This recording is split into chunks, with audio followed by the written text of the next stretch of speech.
Olá pessoal, bem-vindo ao segundo CITSO 2020, né? Com muita alegria, com grande satisfação que eu estou aqui. Agradeço aí a comissão, a doutora Ana Carolina, né, que me fez o convite. Então é muito bom fazer parte dessa equipe, essa equipe seleta de profissionais aí altamente competentes, altamente responsáveis, altamente compromissados ali com sua profissão, com seu ofício, né? E que vem aí a contribuir, né? Não somente atuando ali na saúde, mas também ali aqui informando, né? Passando conhecimento para vocês. Né? Meu nome é Marconi, certo? E hoje a gente vai falar sobre uma área que é minha área, né? A minha área é de ecologia. Eu atuei, né? Estou atuando também até hoje na pesquisa aí nessa área da ecologia. E é com grande satisfação falar sobre esse assunto que eu gosto tanto, né? O câncer é algo que é desafiador, né? Sempre foi e hoje continua sendo. É uma das principais, né, situações clínicas, as principais patologias, né, que ainda cometem a humanidade, né? E que sempre vai ser, pelo menos, né, né, tá sendo um desafio, né? Sempre está sendo um desafio muito grande a gente tentar superar aí essas artimanhas ali da célula cancerígena para poder combatê-la, também poder diagnosticá-la com mais precisão, né? E a gente ter dessa maneira tratamentos, né, mais eficazes, né? Tratamentos que realmente venham aí prolongar mais nossas vidas, né? E é devido justamente ao prolongamento dessas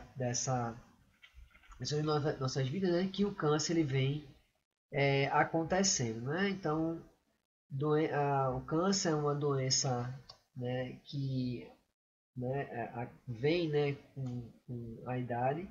Então, se diz que é inevitável, né? Mais cedo ou mais tarde, né? Quanto mais você envelhece, maior essa probabilidade desse câncer acontecer, certo? Embora a gente ache o câncer bastante comum, né? Lembrando que o câncer não é um fato comum, né, minha gente? O câncer é uma exceção. Biologicamente, o câncer é uma exceção. Então, a gente, todos os dias, a gente combate, né, células cancerígenas. Todo dia a gente vence o câncer. Então, diariamente, constantemente, né, células cancerígenas, mutações, vêm acontecendo no nosso corpo. E nosso corpo, ali, através né, da sua fisiologia celular, ali, molecular, vem sempre escapando, desses defeitos, né, resolvendo e escapando desses defeitos que acontece aí, né, de forma natural na célula. Então, pessoal, fazendo uma breve apresentação sobre mim, tá? Eu sou doutor em inovação terapêutica pelo UFPE, né? Meu doutorado foi na área de câncer, foi na área de oncologia, né? Câncer do colo do útero, né? Foi onde eu trabalhei, né?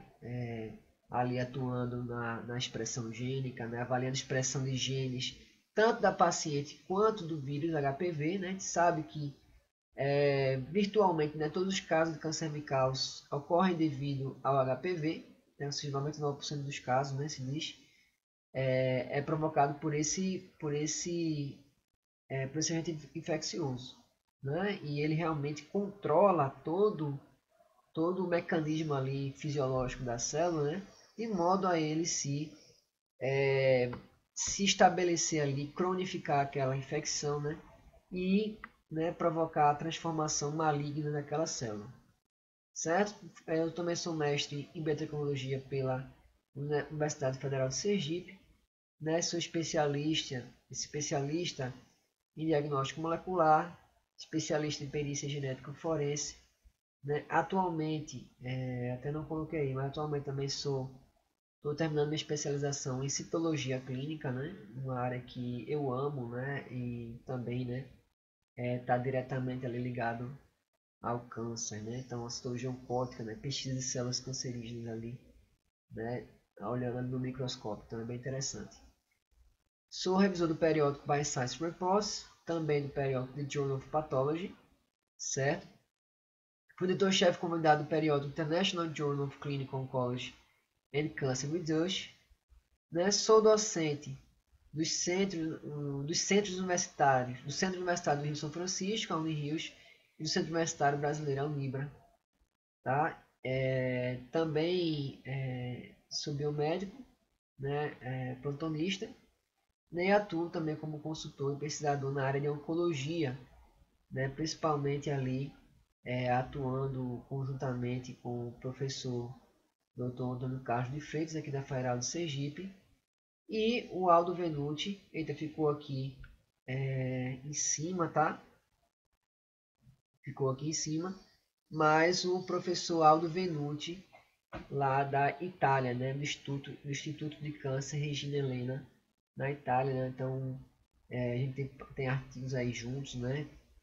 Alguns artigos juntos, na área de câncer cervical, na área da imunologia, da imunoterapia do câncer cervical. Então, é uma grande satisfação também tê-lo aí como colega, né? Como amigo, né? Atuando também trabalhando juntos, fazendo essa parceria internacional, certo? Bem, e aí como eu coloquei aqui, minha gente, eu sempre gosto de colocar aí os objetivos da apresentação, os objetivos que a gente vai cumprir aqui, né? Eu quero que eu quero que vocês atinjam, né? Então é importante a gente estabelecer metas, né? Para poder a gente saber, né? Se a gente não sabe nem qual é a meta que a gente está tentando alcançar, então a gente vai saber se a gente até alcançou ou não, tá? Então é importante a gente estabelecer essas metas. Então as metas de hoje é compreender o termo diagnóstico molecular, né? A gente está tendo uma visão translacional, né, do câncer na oncologia, e a gente vai, né, fazer um panorama geral aí do que então, o que é de mais atual, o que está acontecendo aí no mundo, né? E o que está acontecendo em relação a esses testes moleculares que estão revolucionando aí a saúde, certo? Essa biotecnologia realmente ela vem a revolucionar tudo que a gente conhece ali em relação à saúde. Conhecer como as inovações moleculares contribuem para o diagnóstico do câncer e novos biomarcadores utilizados nesse diagnóstico do câncer. Tá? Então veja, minha gente, a incidência, o câncer é uma doença ali, um conjunto de doenças, né? O câncer ele vai atingir vários órgãos, né? Vários tecidos. Então a incidência do câncer ele é muito grande, né? Então veja que existem aí mais de 18 milhões de novos casos, em torno de 18 milhões de novos casos por ano, certo? Ali distribuído no mundo, tá? Sendo a Ásia ali onde essa incidência é maior, certo? E em relação à mortalidade,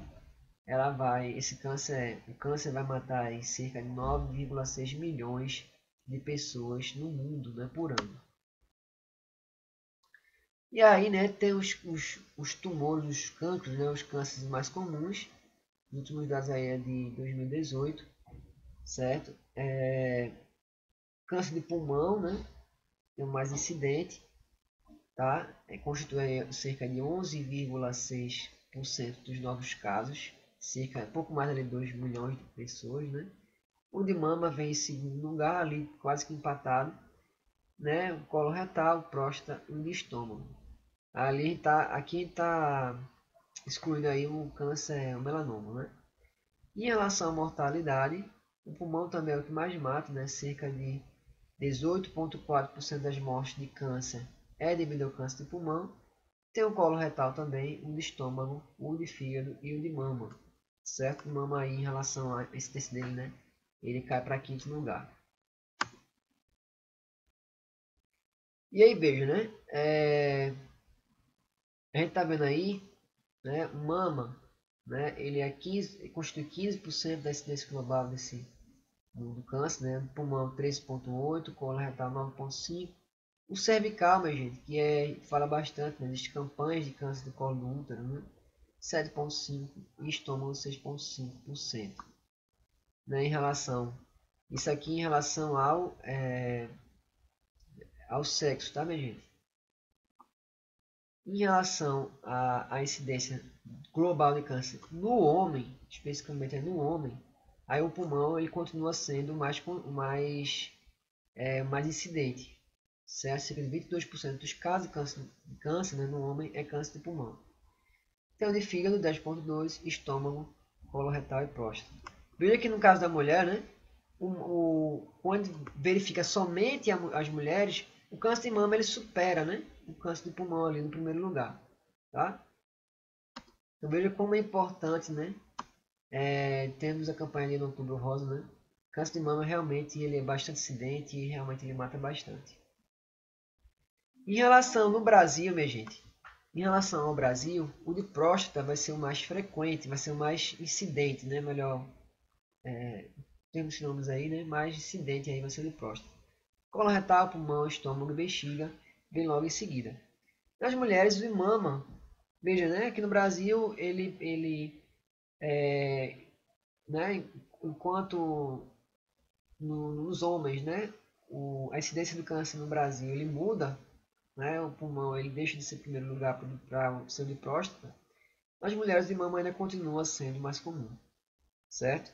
Então realmente o câncer de mama ele causa bastante, é um problema de saúde pública sério, né?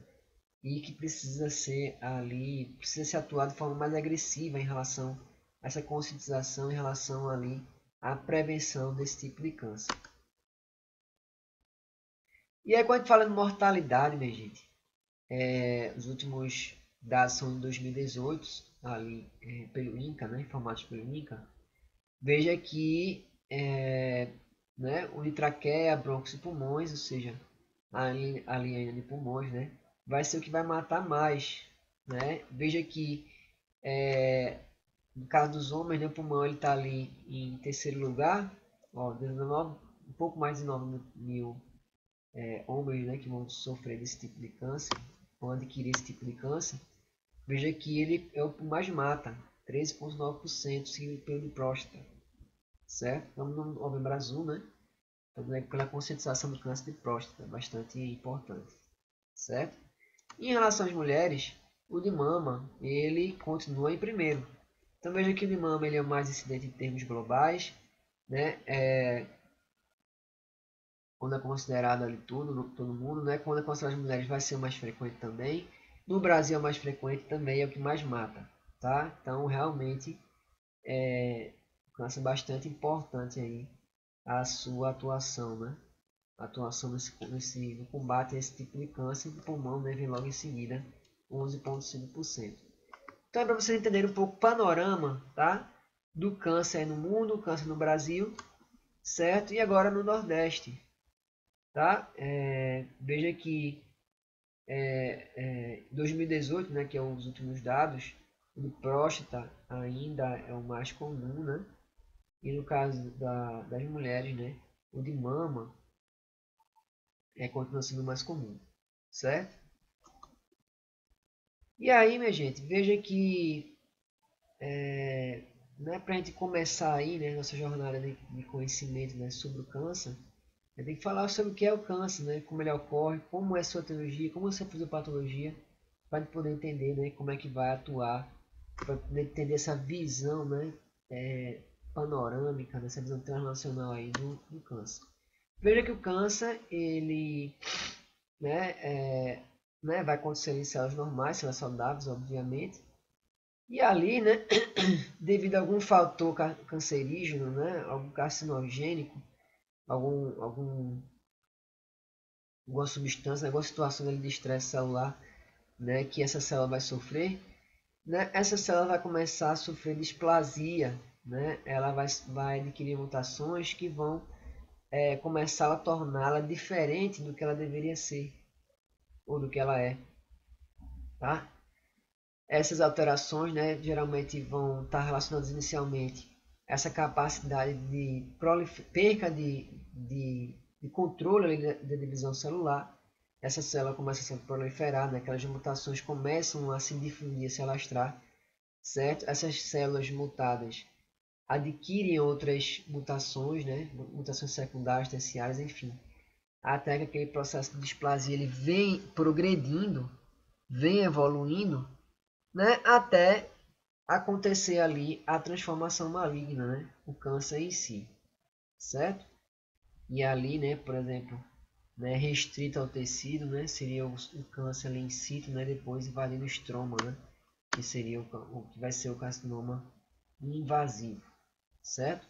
E aí, minha gente, essas alterações, né, que acontecem quando estuda câncer, a gente estuda muito os aspectos moleculares, então estuda bastante o aspecto molecular realmente, certo? Proteínas, né, gene, genoma, a gente vai falar aqui também sobre epigenética, tá? E realmente, né, é um estudo minucioso, né, detalhista, né, que vai estudar vias, né, de transmissão do sinal, então é realmente na minúcia ali que o câncer ele vai residir, certo? Então, quando a gente fala em câncer, né, não tem como não falar aí dos aspectos genéticos, né? Então, a gente tem um conjunto de genes, né, o genoma, em todo o corpo, né, aquela sequência nucleotídica, né, que vai ali codificar proteínas, certo? E havendo uma desregulação, uma alteração nisso aí, certo? Acaba que desvia aqui, ó, se ela está fisiologicamente normal, ela vai adquirir, ela vai adquirir uma disfunção, certo? Genética, né? Aquela disfunção genética vai promover ali uma disfunção proteica, né? Uma disfunção fisiológica ali, né? Fisiopatológica e adquirir uma fisiopatologia ali da célula, né? Da doença, até haver a transformação celular. Então veja que vai acontecer tanto a nível de desregulação da expressão gênica, quanto também, né, modificações na estrutura cromossômica, instabilidade cromossômica. Aí tem os cânceres de sangue, né, leucemias, né, por exemplo, e que os linfomas também, né, que essa estabilidade cromossômica vai ser bastante comum, né? Então vai ser, esses cânceres estão bastante relacionados ali a translocações, a inversões, a essas modificações ali cariotípicas, modificações cromossômicas que vão acontecer, né, e levar ao processo carcinogênico. Erros durante a replicação do DNA, certo? E presença de mutações. Então, isso quando a gente vai olhar em relação ao nível genético, ok? E aí veja, né? O que seriam essas modificações genéticas, né? A mutação, ela é essa modificação genética. Então, quando há mudança na sequência de nucleotídeos, tá? E essas mutações elas podem ser de ativação, de ganho de função, né? Ali de um alelo, por exemplo, né? A gente chamaria de proto-oncogênio. O proto-oncogênio, ele é um oncogênio em potencial, certo? Então, ele se torna um oncogênio, certo? Pode haver mutações de perda de função, no caso ali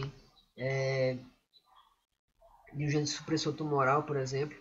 A atuação do gene supressor tumoral, né, como ele próprio fala, ele suprime, né, ele inibe ali o processo carcinogênico e havendo, né, a perda da atuação daquele gene, né, acaba que aquele tumor vem acontecer.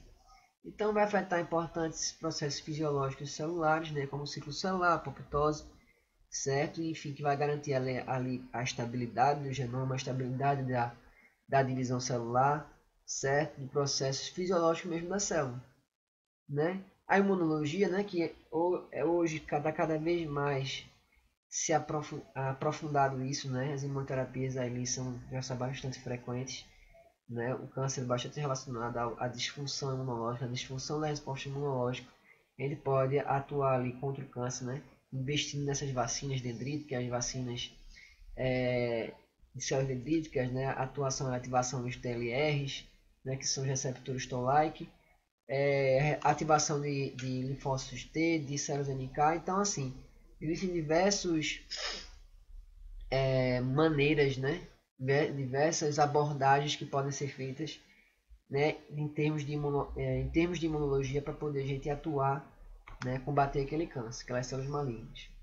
E as translocações cromossômicas, né? Que eu já comentei aqui agora há pouco, né? Lá anterior, que vai ser bastante comum ali nos cânceres sanguíneos, tá? Essas translocações que acabam que vão gerar genes de fusão, ou seja, genes são gerados, né, são criados a partir dessas translocações, E também em relação ao aspecto de nível de controle de expressão gênica, isso também vai ser alterado, né? Então, os genes eles vão ser mais ou menos expressos como produto dessas translocações cromossômicas.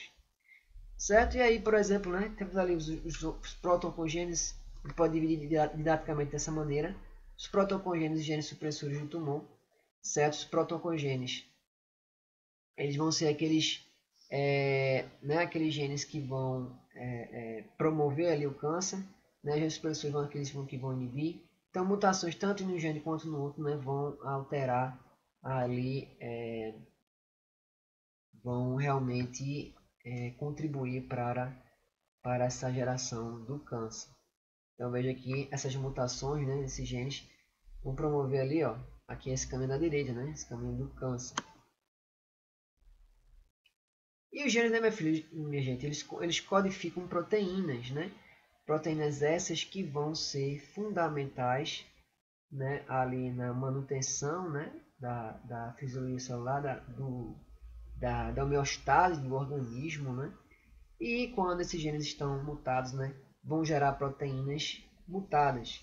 Então veja que essas proteínas, falando de uma forma geral, né, se componentes do citoesqueleto, né, a questão da adesão celular, inibição da proliferação por contato, proteínas que vão atuar nas vias de sinalização, proliferação celular, vias regulatórias, né, da divisão celular, do ciclo mitótico, né, aquelas fasezinhas lá, proteínas que vão ser promotoras ou inibidoras da apoptose, proteínas que vão participar ali do reparo, né, de mutações, reparo de erros que aconteçam ali na replicação do DNA. Então veja que havendo problema nessas proteínas, todos esses processos aí vão ser comprometidos. Né? Também poderia também acrescentar aí proteínas que vão atuar na resposta imune, né? E né, dessa maneira também, né, a disfunção dessas proteínas também vão contribuir para o processo carcinogênico. E aí, minha gente, a gente falou aqui desses aspectos genéticos, a gente não pode esquecer dos aspectos epigenéticos, né? Aqueles fatores epigenéticos que vão atuar ali na regulação, né? na manutenção da expressão gênica, e havendo esses problemas, né? Esses erros na epigenética, isso tudo vai favorecer também ao câncer, né? O surgimento do câncer. E aí, veja, né? Esses fatores genéticos a gente pode colocar dessa maneira aí, tá? Então veja aqui sequências gênicas, né? Polimorfismos, regiões não codificantes vão favorecer essas mutações. Então esses fatores epigenéticos, minha gente, eles também podem, veja, né, que a origem é epigenética e podem ter um produto ali, né? Uma consequência a nível genético, tá? Isso é bastante interessante, né? A epigenética é tudo aquilo, todos aqueles fatores que vão ali atuar, né? De forma a alterar a expressão gênica, mas não vão ser relacionados à sequência nucleotídica em si. Quando a gente fala da sequência nucleotídica, a gente fala da genética. Quando a gente não considera essa sequência nucleotídica, a gente fala da epigenética, certo?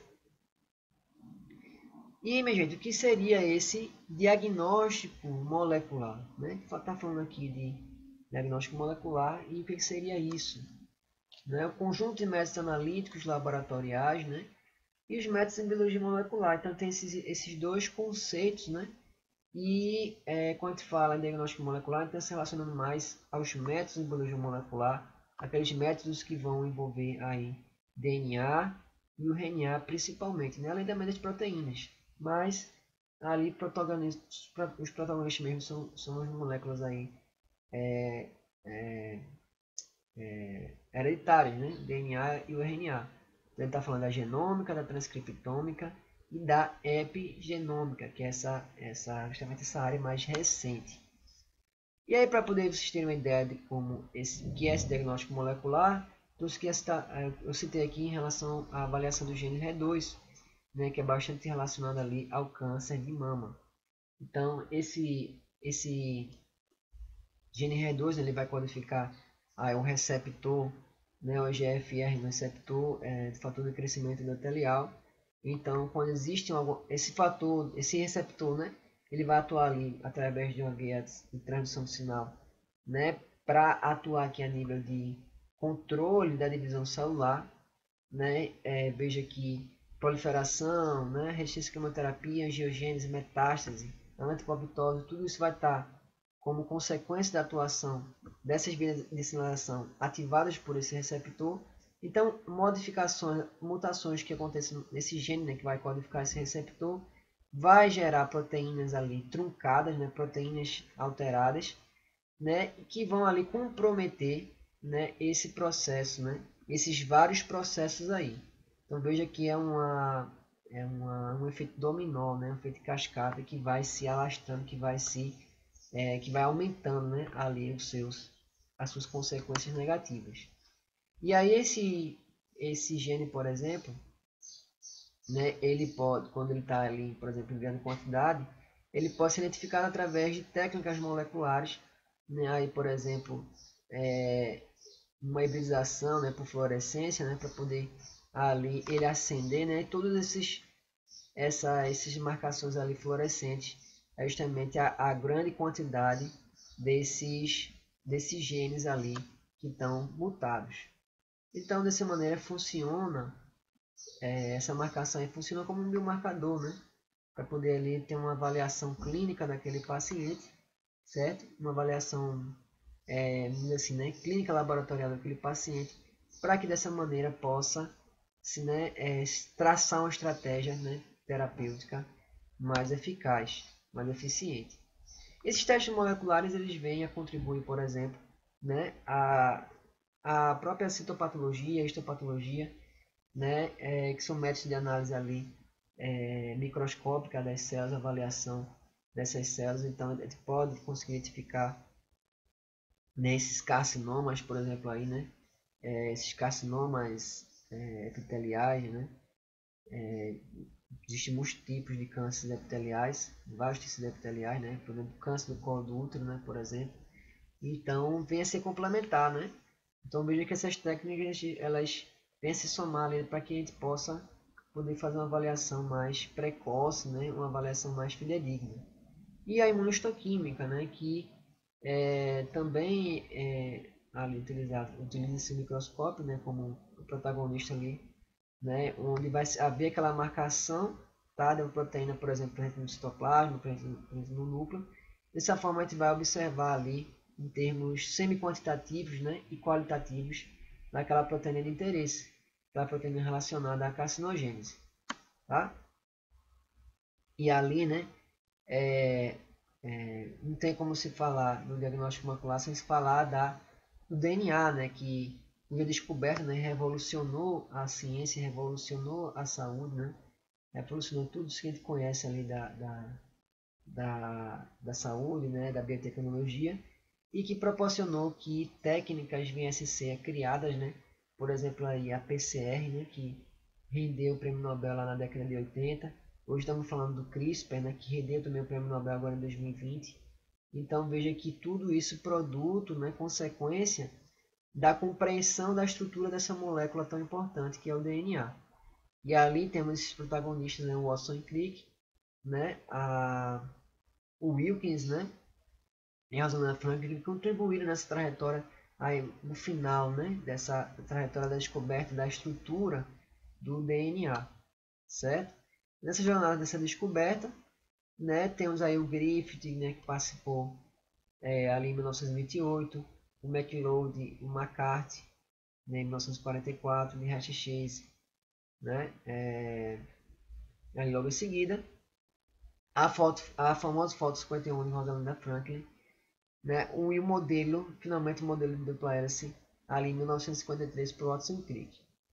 Né? E aí o Griffiths fez esse experimento, né, onde ele né, misturou ali bactérias que são virulentas, né, e mortas com bactérias não virulentas vivas, e isso foi administrando isso lá no ratinho, né, para poder verificar se ele morria ou não. E quando ele misturou aquelas bactérias, quando ele administrou aquelas bactérias não virulentas, mas que tinham tido contato com as bactérias virulentas mortas, né, ele percebeu que aquele rato morria, né? Então algo passava, né, daquelas bactérias virulentas para as bactérias não virulentas, né? Mesmo elas estando mortas. Então algo se passava ali que mudava, né, geneticamente, se mudava, né, a característica daquela bactéria que tornava ela, aquela bactéria não virulenta, em bactéria virulenta.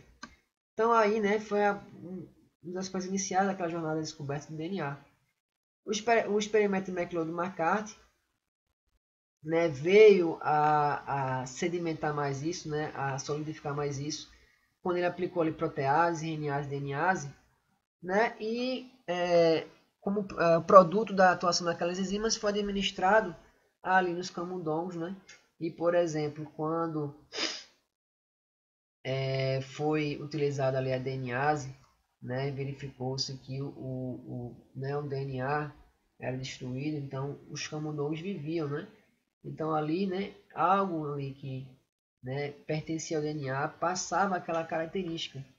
E finalmente, né, aqui já é um indício muito forte, né, quase que fechado ali em relação que o DNA era molécula hereditária, né, e o experimento de Hershey, né, em 1952, ali um ano antes da descoberta do DNA, né, no modelo de dupla hélice ali publicado por Watson Crick, certo? Ele veio, né, a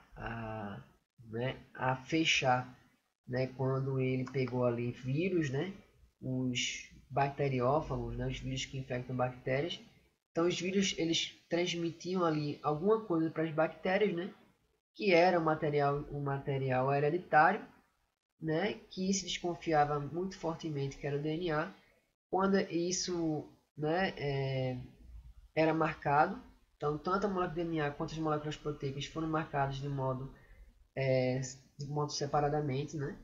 Então ali o enxofre, né, para as proteínas e o fósforo no caso do DNA, quando centrifugou, né, aquele material, né, as bactérias foram para o fundo, né? Os vírus ficaram ali na solução, certo? E né, quando se centrifugou, né, as bactérias foram para o fundo, os vírus ficaram na solução, e aí verificou-se ali a fluorescência, né? E ali, né, no caso né, da fluorescência ali do enxofre, né, verificou-se, né, que, né, o enxofre ele estava na solução, né, ou seja, os vírus, os capsídeos, né, estavam presentes, aquele material proteico do vírus. Né, quando se verificou em relação ao fósforo, viu que ele estava no sedimento, ou seja, o sedimento não estava presente o quê? As bactérias. Então ali se fechou, né, que realmente era o DNA que era inserido nas bactérias. Então era o DNA que mudava a característica genética daquelas bactérias, né? E se realmente se concluiu que o DNA era molécula genética. Temos aí a foto 51, né, de Rosalind Franklin, né, que isso realmente fechou em relação ao conhecimento que o DNA era dupla hélice. Temos a estrutura do DNA, né? Temos aí o nucleotídeo, que é aquele tijolinho, né, a base, né, a unidade do DNA, certo? Uma dupla hélice tem duas fitas antiparalelas, né? E as bases, né, nitrogenadas que vão servir de escadinha daquela dupla hélice. Então isso favoreceu, minha gente, um campo de estudo muito grande, né? Campo de atuação muito grande, de aplicação terapêutica, de aplicação diagnóstica, de aplicação prognóstica, praticamente infinita, certo? E aí temos a epigenética, né, mais recente, que vai incluir tanto os fatores, né, tanto os microRNAs, né,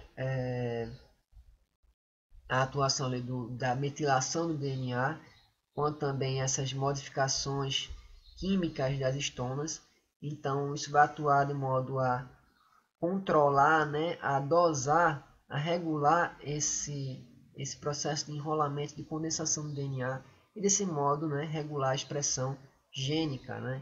Dessa maneira que as células elas vão se diferenciar entre si, vão se especializar entre si, porque toda célula tem que conter o mesmo material genético, o mesmo genoma, né? E isso é que vai diferenciar os genes que vão ser expressos vão deixar de ser expressos, que vão tornar aquela célula única, certo?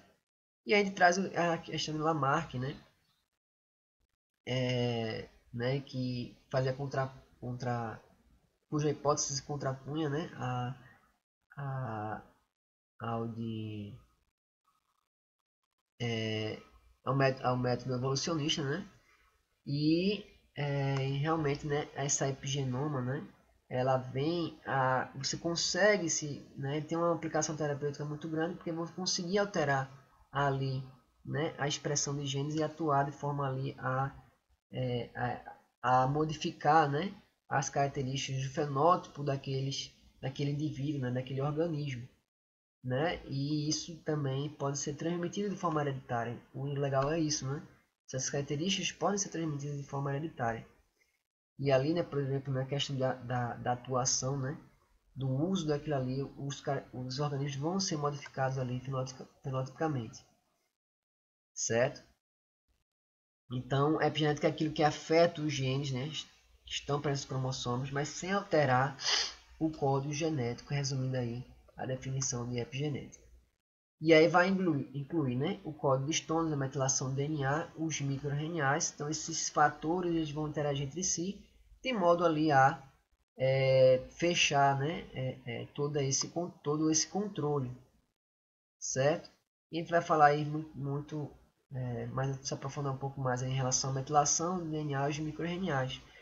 Os microRNAs são aquelas moléculas, né, que são RNAs, como o próprio nome fala, os microRNAs são RNAs pequenos, né, poucas bases nucleotídicas ali, e que eles não vão ter função de codificar proteínas, mas sim de alterar a expressão gênica, né, de regular a expressão gênica por meio de controlar ali RNAs mensageiros, certo?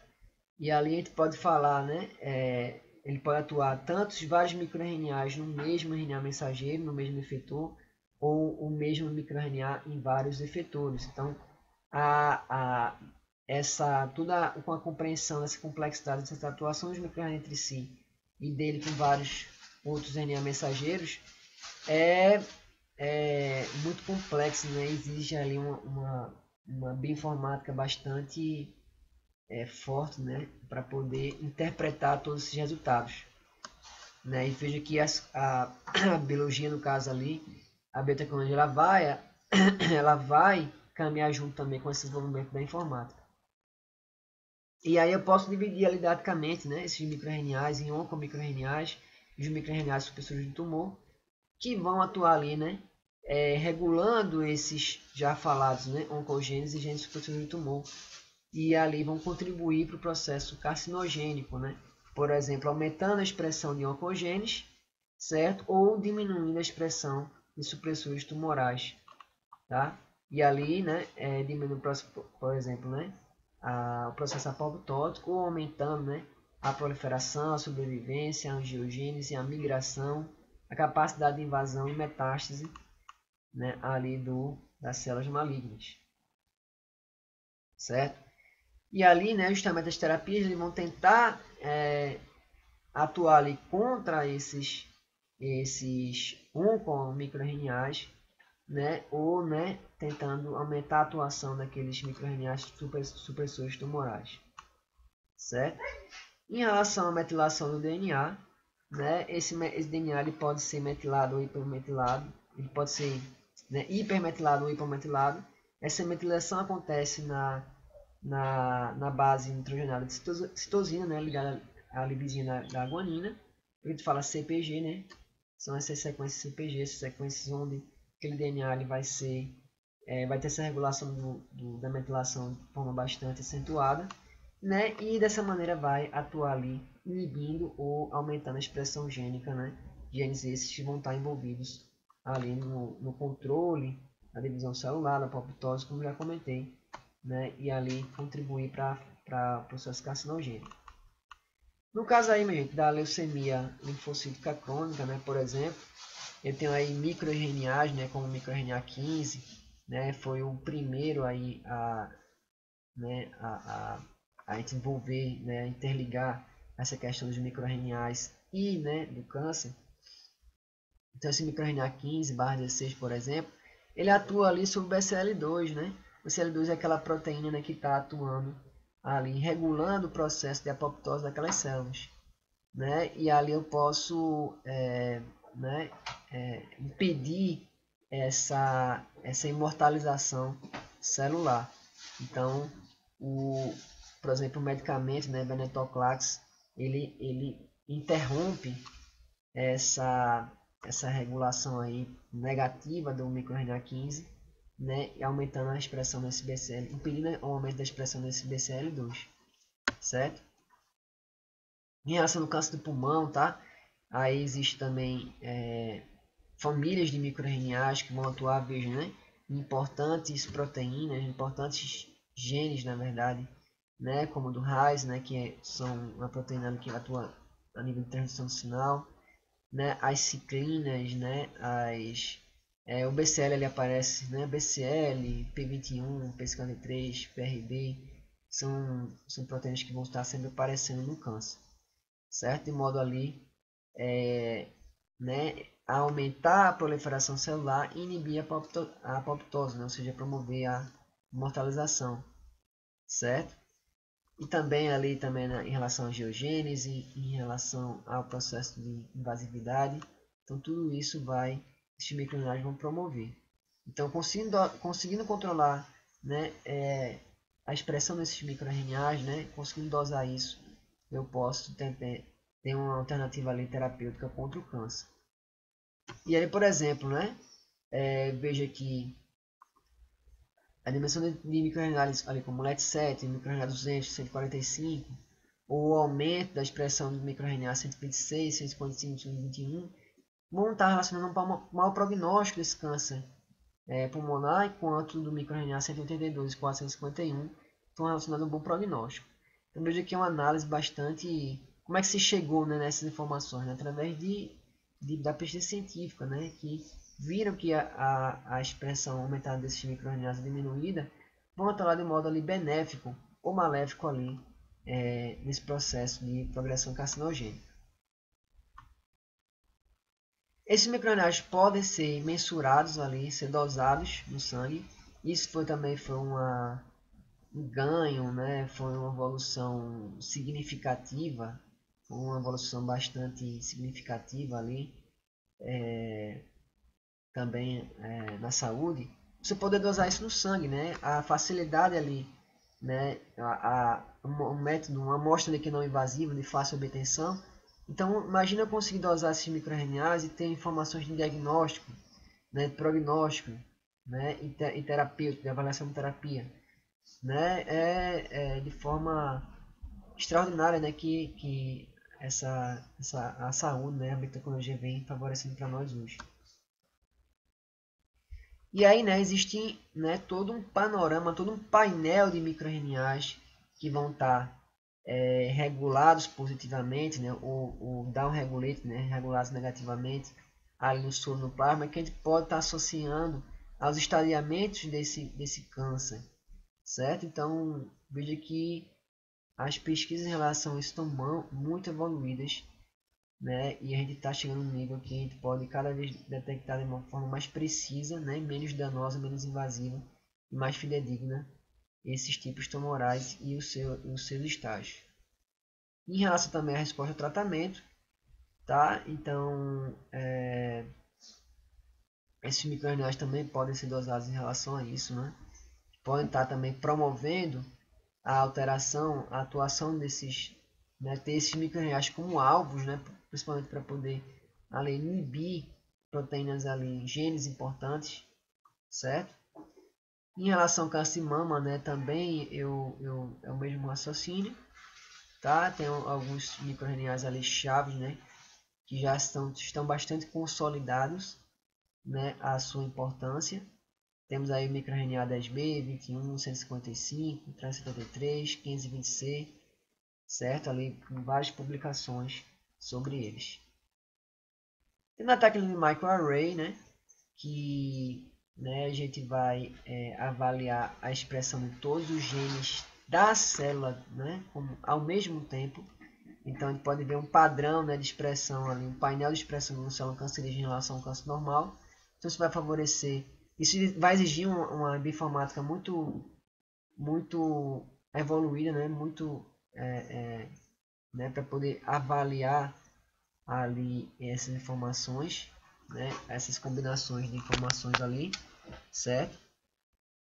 E vai ser muito importante, né, esse conhecimento.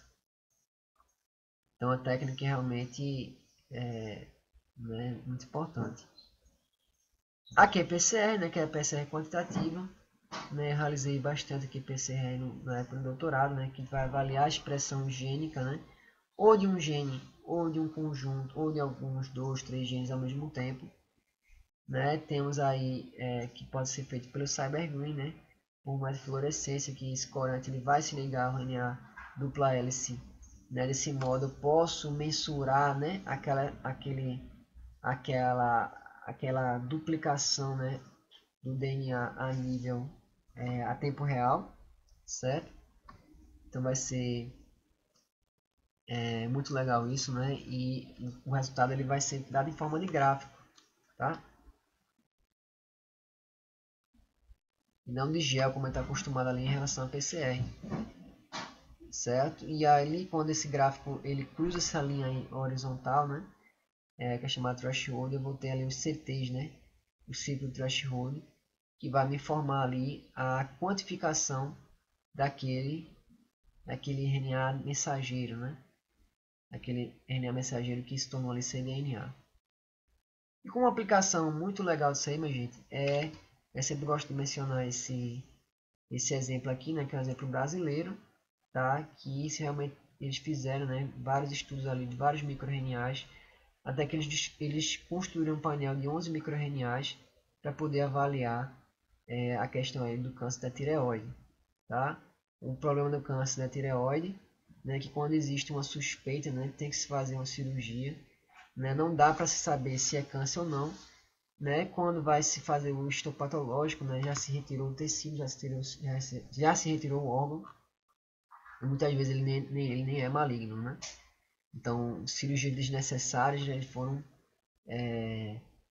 vão ser prevenidas através desse método aí. Então, veja como a epigenética já está sendo aplicada, né, de forma aí, rotineira, né? Ainda não tão rotineira ainda, né? Cada vez vai ficar mais comum, tá? Ajudando ali nas avaliações dos pacientes, né? No caso do câncer da tireoide, ou, né, da suspeita do câncer de tireoide. E por fim, né, a questão da metilação do DNA, veja que esse grupo metil vai acontecer ali na base nitrogenada citosina, né? E essa modificação simples vai ter consequências ali gigantescas, né? Que vai alterar ali né, vai alterar a expressão gênica, né? E que vai realmente ter consequências ali, né? Na carcinogênese, tá? E ali, né, tá bem consolidado, né, que essa hipermetilação ele vem a levar ao surgimento do câncer.